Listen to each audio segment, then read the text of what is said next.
अस्सलाम वालेकुम students, welcome to my channel. आज हम EDUA 516 का लेक्चर नंबर थर्ड स्टार्ट करने लगे हैं। मिड टर्म प्रिपरेशन के हवाले से लेक्चर बनाए जा रहे हैं। इस लेक्चर में हम टॉपिक नंबर 8 से लेके टॉपिक नंबर 12 तक कवर करेंगे।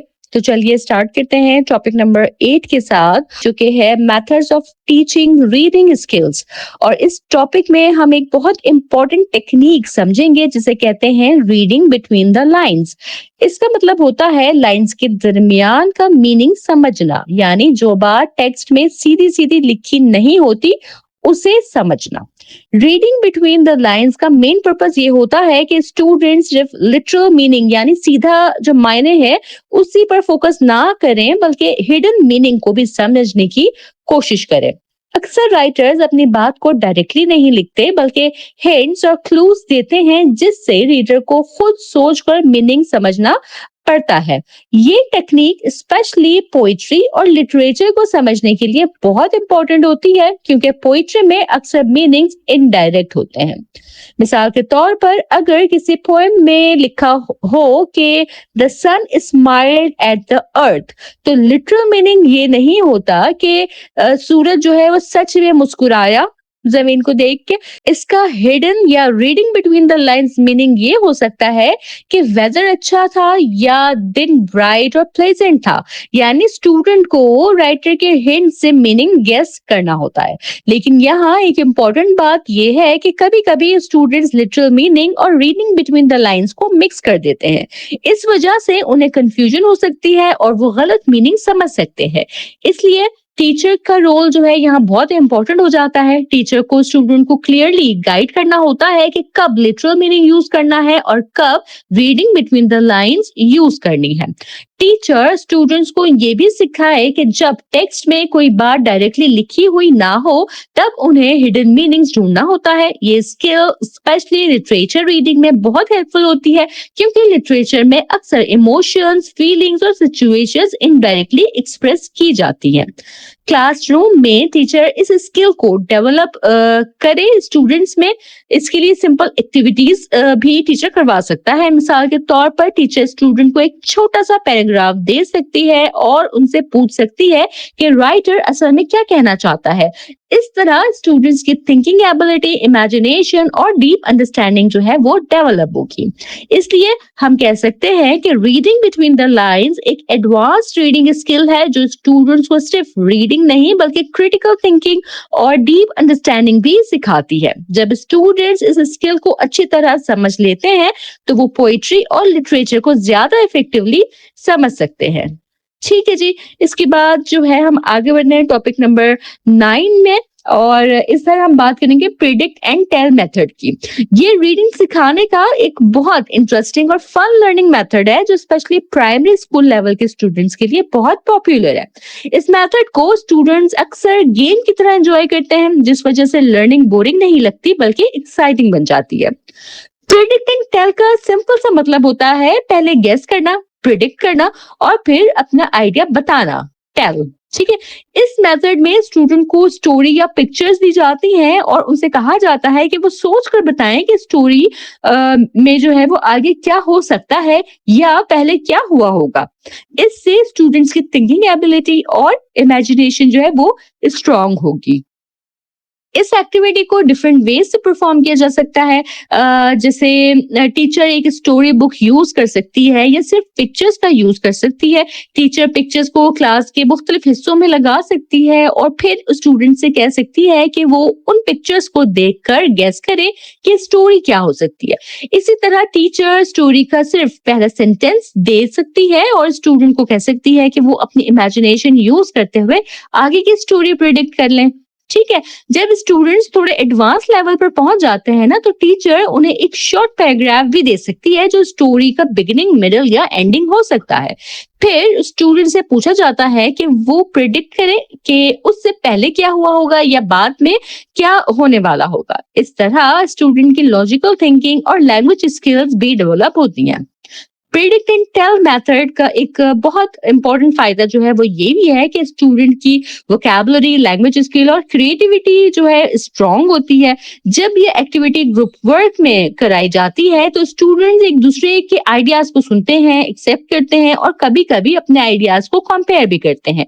इस प्रोसेस में वो सीखते हैं कि एक ही चीज के मल्टीपल व्यूज भी हो सकते हैं। ये मेथड स्टूडेंट्स में टीम वर्क और डिस्कशन स्किल्स जो है ये भी डेवलप करता है। जब स्टूडेंट्स अपने प्रेडिक्शंस शेयर करते हैं तो उनका कॉन्फिडेंस बढ़ता है और वो अपने आइडियाज को एक्सप्रेस करना सीखते हैं। प्राइमरी लेवल पर ये एक्टिविटी इंडिविजुअल बेसिस पे करवाई जा सकती है, लेकिन सेकेंडरी लेवल पर इसे ग्रुप्स में करवाना ज्यादा इफेक्टिव होता है। इसलिए हम कह सकते हैं कि प्रेडिक्ट एंड टेल एक क्रिएटिव और एंजॉयबल मेथड है जो स्टूडेंट्स की इमेजिनेशन को बूस्ट करता है और उन्हें रीडिंग को एक फन एक्टिविटी की तरह एंजॉय करने में हेल्प करता है। ठीक है जी, आगे बढ़ते हैं टॉपिक नंबर 10 की तरफ, जो कि है स्टोरी विदाउट एन एंडिंग। ये रीडिंग सिखाने का एक बहुत इंटरेस्टिंग और एक्साइटिंग मेथड है जिसमें स्टूडेंट को स्टोरी दी जाती है लेकिन उसका एंडिंग जो है वो रिमूव कर दी जाती है और फिर स्टूडेंट से कहा जाता है कि वो अपनी सोच और इमेजिनेशन यूज करते हुए उस स्टोरी की एंडिंग खुद बनाए। इस मेथड का मेन पर्पस ये होता है कि स्टूडेंट जो है वो सिर्फ रीडिंग ही ना करें बल्कि सोचे, इमेजिन करें और अपने आइडियाज एक्सप्रेस करें। ठीक है, जब स्टूडेंट को इनकम्प्लीट स्टोरी मिलती है तो उनका माइंड ऑटोमेटिकली काम करना शुरू करता है और वो सोचने लगते हैं कि स्टोरी की एंडिंग क्या हो सकती है। इस तरह उनकी क्रिएटिव थिंकिंग और लैंग्वेज स्किल दोनों डेवलप होती हैं। ये एक्टिविटी पेयर्स या ग्रुप में करवाई जा सकती है। ये एक्टिविटी उन्हें टीम वर्क और कोऑपरेशन की हैबिट भी सिखाती है। जब हर ग्रुप अपनी स्टोरी का एंडिंग कंप्लीट कर लेता है तो टीचर ग्रुप्स से कह सकती है कि वो अपनी स्टोरीज जो है वो दूसरे ग्रुप्स के साथ स्वैप करें। इस तरह स्टूडेंट दूसरे ग्रुप की एंडिंग्स भी रीड करते हैं और डिफरेंट आइडियाज से सीखते हैं। इस एक्टिविटी का एक इंटरेस्टिंग स्टेप ये भी होता है कि सब स्टूडेंट्स अपनी एंडिंग्स लिखने के बाद टीचर जो है वो ओरिजिनल एंडिंग भी स्टोरी की शेयर करे। जब स्टूडेंट्स अपनी एंडिंग को ओरिजिनल एंडिंग से कंपेयर करते हैं तो उन्हें पता चलता है कि उनकी थिंकिंग किस हद तक करेक्ट थी और किस हद तक डिफरेंट थी। इससे उनकी अंडरस्टैंडिंग और लर्निंग और ज्यादा स्ट्रांग होती है। इस मेथड का एक और तरीका ये भी हो सकता है कि टीचर स्टूडेंट को एंडिंग का सिर्फ आउटलाइन दे या कुछ सेंटेंसेस में गैप्स छोड़ दे और स्टूडेंट से कहे कि वो डिक्शनरी यूज करके उन गैप्स को फिल करें। इससे स्टूडेंट की वोकैबुलरी बिल्डिंग भी होती है। कभी कभी टीचर सिर्फ कुछ क्लू वर्ड्स भी दे सकती है और स्टूडेंट उन क्लू वर्ड्स की मदद से स्टोरी के एंडिंग प्रिडिक्ट कर सकते हैं। इस एक्टिविटी का एक बहुत बड़ा फायदा ये है कि स्टूडेंट्स सिर्फ रीडिंग ही नहीं सीखते हैं बल्कि मल्टीपल स्किल डेवलप कर रहे होते हैं, जैसे शेयरिंग करना, दूसरे के ओपिनियंस एक्सेप्ट करना, ग्रुप में काम करना, अपने इमेजिनेशन यूज करना और नए वर्ड्स सीखना। ये सब स्किल्स एक ही एक्टिविटी से डेवलप हो जाती है। इसलिए हम कह सकते हैं कि स्टोरी विदाउट एन एंडिंग एक बहुत इफेक्टिव और एंजॉयबल टीचिंग मेथड है जो स्टूडेंट्स की रीडिंग स्किल्स के साथ साथ उनकी क्रिएटिविटी और कॉन्फिडेंस को भी स्ट्रॉन्ग करता है। ठीक है जी, तो इसके बाद अब हम अपना नेक्स्ट टॉपिक डिस्कस करते हैं जो है रेलेवेंस। रीडिंग सिखाने में रेलेवेंस का बहुत इंपॉर्टेंट रोल होता है। रेलेवेंस का मतलब होता है कि जो मटेरियल स्टूडेंट्स को दिया जा रहा है वो उनकी एज, इंटरेस्ट और डेली लाइफ से रिलेटेड हो। जब रीडिंग मटेरियल स्टूडेंट्स की लाइफ से रिलेटेड होता है तो उनका इंटरेस्ट जो है वो ऑटोमेटिकली बढ़ जाता है। अगर टीचर ऐसी स्टोरीज या पैसेजेस चूज करे जो स्टूडेंट के रियल लाइफ एक्सपीरियंसेस से मैच करते हों तो स्टूडेंट्स रीडिंग को ज्यादा एंजॉय करते हैं और जल्दी समझ भी लेते हैं। मिसाल के तौर पर प्राइमरी लेवल के बच्चों के लिए एनिमल्स, स्कूल लाइफ, फैमिली और फ्रेंड्स से रिलेटेड स्टोरीज ज्यादा रेलेवेंट होती हैं, इसलिए वो उन्हें आसानी से समझ लेते हैं। अगर रीडिंग मटेरियल स्टूडेंट्स के लाइफ से अनरिलेटेड हो तो स्टूडेंट्स का इंटरेस्ट कम हो जाता है और वो रीडिंग से बोरियत जो है वो महसूस करने लगते हैं। इसीलिए टीचर का ये फर्ज होता है कि वो रीडिंग मटेरियल सेलेक्ट करते वक्त स्टूडेंट की नीड्स और इंटरेस्ट इन दोनों को जरूर कंसीडर करें। रेलेवेंस का एक और इम्पोर्टेंट फायदा है वो ये कि जब स्टूडेंट्स किसी टॉपिक को अपनी लाइफ से कनेक्ट कर लेते हैं तो वो उस टॉपिक को ज्यादा अच्छी तरह से याद भी रखते हैं। इससे उनकी अंडरस्टैंडिंग स्ट्रांग होती है और लर्निंग लॉन्ग टर्म मेमोरी में स्टोर हो जाती है। इसलिए हम कह सकते हैं कि रेलेवेंट रीडिंग मटेरियल चूज करना एक इफेक्टिव टीचिंग का बहुत जरूरी हिस्सा है, क्योंकि ये स्टूडेंट्स के इंटरेस्ट लेवल को बढ़ाता है और उनकी लर्निंग को मीनिंगफुल बनाता है।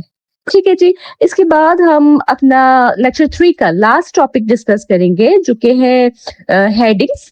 रीडिंग सिखाने में हेडिंग्स का बहुत इंपॉर्टेंट रोल होता है, क्योंकि हेडिंग्स स्टूडेंट को टेक्स्ट का मेन आइडिया समझने में मदद देती है। हेडिंग्स असल में शॉर्ट टाइटल्स होते हैं जो किसी पैराग्राफ या सेक्शन के ऊपर लिखी होती हैं। इनका पर्पस ये होता है कि रीडर को पहले से पता चल जाए कि उस पैराग्राफ में किस टॉपिक के बारे में बात की जा रही है। जब स्टूडेंट्स हेडिंग्स को पहले रीड करते हैं तो उनका माइंड उस टॉपिक के लिए मेंटली प्रिपेयर हो जाता है और वो टेक्स्ट को आसानी से समझ लेते हैं। टीचर का रोल यहाँ बहुत इंपॉर्टेंट होता है। टीचर स्टूडेंट को ये सिखाती है कि रीडिंग स्टार्ट करने से पहले हेडिंग्स को केयरफुली रीड करें, फिर सोचें कि इस हेडिंग के नीचे क्या इंफॉर्मेशन हो सकती है। इस प्रोसेस को प्रेडिक्शन भी कहते हैं, जिसमें स्टूडेंट्स पहले से गेस करते हैं कि टेक्स्ट किस बारे में हो सकता है।